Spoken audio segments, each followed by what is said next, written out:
Et on va peut-être donner l'eau à la bouche à tout le monde en parlant de Nestor. On est en pleine food tech et on accueille un de ses 3 cofondateurs, c'est Sixte de Vauplane. Bonjour Sixte. Bonjour. Alors tout d'abord, racontez-nous, pour ceux qui ne connaissent pas encore, ce qu'est Nestor. Alors Nestor, c'est assez simple, c'est un service qui va permettre à chaque employé de bureau de se faire livrer un menu complet, entrée, plat, dessert, qu'on aura préparé le matin même dans nos cuisines par nos chefs et qu'on va vous livrer en moins de 20 minutes. Bon, vous n'êtes pas dans la cuisine actuellement, ça veut dire que vous ne faites pas partie des chefs. Alors non, on a toute une brigade de cuisine avec un chef de cuisine qui a travaillé dans des grands restaurants étoilés et qui vont travailler les produits le matin même. Voilà. Qu'est-ce qui manquait là justement quand on voit l'offre, voilà, Téléfinance, on le dit pour nos téléspectateurs, en plein quartier de l'Opéra, il y a des restaurants partout, du plus au moins cher. Qu'est-ce qui manquait?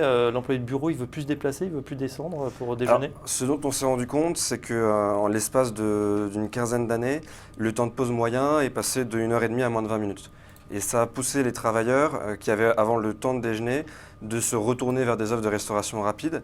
Et l'intérêt de Nestor, c'est de proposer une offre qui soit fraîche, qui soit de qualité, qui soit extrêmement réactive, puisqu'on va livrer en moyenne en 13 minutes, et de permettre de redonner du goût et de la qualité au déjeuner du professionnel. La zone justement de livraison aujourd'hui, c'est Paris ou il y a d'autres villes Alors que exactement, vous livrez? c'est Paris, on va vraiment principalement viser les quartiers d'affaires, donc on est présent aussi dans la banlieue nord-ouest de Paris, à Neuilly, Clichy, Levallois, Saint-Ouen. On est présent aussi dans tout le quartier autour de la Défense, Courbevoie, Puteaux, Suresnes, Nanterre et la Garenne-Colombes. Voilà.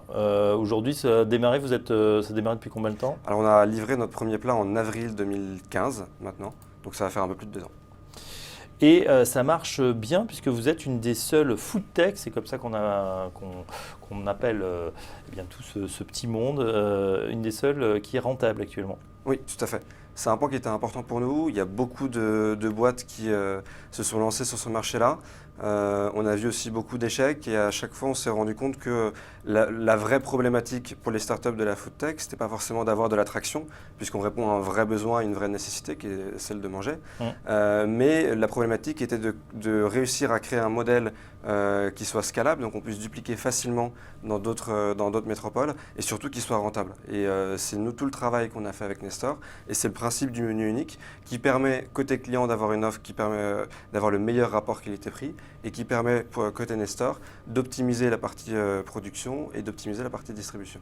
15 euros, c'est un bon prix là. On sait que le ticket, le fameux ticket restaurant, c'est autour de 9-10 euros. Ça fonctionne, les gens sont prêts à rajouter un petit peu pour avoir justement ce menu préparé par un chef? Oui, tout à fait. C'est une vraie demande pour nos clients. Il n'y a pas de souci là-dessus. C'est un certain prix, après c'est un menu complet, entrée, plat, dessert, la livraison est offerte. Il y a peu de restaurants aujourd'hui à Paris qui sont capables de proposer une telle offre. Tiens, justement, la livraison, c'est un sujet sensible. On a eu les acteurs de Foodora il n'y a pas longtemps, Delivery Hero qui s'est introduite en bourse. Eux vont chercher les plats dans les différents restaurants et ensuite assurent justement ce service de livraison. Vous, comment vous faites? Vous avez votre propre flotte de coursiers également? Alors c'est vrai qu'on travaille un peu côté distribution de la même manière que des entreprises de Foodora. La vraie différence qui existe entre des plateformes comme Foodora, Deliveroo ou Uber Eats, c'est que Nestor est un restaurant. Et ça, c'est vraiment important. On ne se considère pas comme une plateforme de livraison, mais comme un restaurant. Donc, le cœur de notre métier, ça va être de préparer les repas. Donc, on a internalisé toute la préparation des repas. On est en nos propres cuisines, nos propres chefs. En revanche, toute la partie livraison, on travaille avec différents prestataires externes, que ce soit des coursiers indépendants, des entreprises comme Stuart ou d'autres entreprises prestataires de livraison. Et voilà, tout un nouvel écosystème qui est en train de se mettre en place et on les voit qui sillonnent Paris et bientôt d'autres grandes villes. Justement, vous parlez de Skylable, ça veut dire voilà, s'étendre dans d'autres villes, étendre le modèle. C'est possible, c'est dans les tuyaux actuellement? Oui, tout à fait. On se rend compte aujourd'hui que notre modèle est un modèle qui est vraiment adapté aux travailleurs et pas forcément qu'aux Parisiens. Donc l'idée, c'est de pouvoir dupliquer le modèle dans toutes les métropoles européennes. Métropole européenne, d'abord métropole française ou vous allez directement à Londres, à Madrid? Alors ça, c'est une des vraies questions qu'on a eues. Notre modèle est assez pertinent et assez percutant dans les zones avec des grosses densités de quartiers d'affaires. C'est ce qui nous permet, côté client, de pouvoir livrer rapidement et d'assurer le meilleur rapport qualité-prix. Et c'est surtout ce qui permet la rentabilité de Nestor.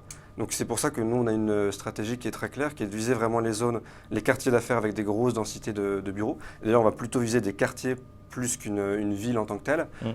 Et c'est pour ça qu'on réfléchit d'abord à des métropoles européennes avant les métropoles françaises. Ouais, c'est très clair. Chez Téléfinance, on veut tout savoir également des business plans. Six Development, où en êtes-vous?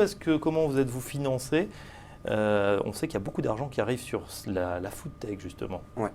Alors, on a commencé déjà tout simplement, parce qu'on était étudiants lorsqu'on s'est lancé. On a lancé Nestor à 21 ans avec Benoît et Joseph, en commençant chacun en mettant 500 € et en cuisinant nous-mêmes dans la cuisine de nos parents et en livrant directement de nos amis. On a ensuite effectué une première levée de fonds à hauteur de 900 000 € et ensuite on a fait ce choix radical qui était de dire qu'on préférait créer un business qui soit rentable rapidement avant de le dupliquer, plutôt que d'essayer de lever des fonds pour éponger les pertes ensuite. Et là-dessus, je pense que c'est un point qui nous différencie vraiment des autres acteurs de la food delivery, c'est qu'on pense que le marché de la restauration, c'est un marché qui est complexe, c'est un business de centimes, et dans tout business de centimes, la clé, c'est comment on est capable de pouvoir être excellent d'un point de vue opérationnel, et comment on est capable de pouvoir créer un modèle qui soit rentable. Ouais, donc vous avez commencé petit et rentable, et de manière ensuite à consolider le business et à l'accroître. Et en fait, on se rend compte aujourd'hui que beaucoup d'entreprises, que ce soit aux États-Unis ou en France, ont fait ce choix de grosses levées de fonds pour financer leur croissance en attendant la rentabilité.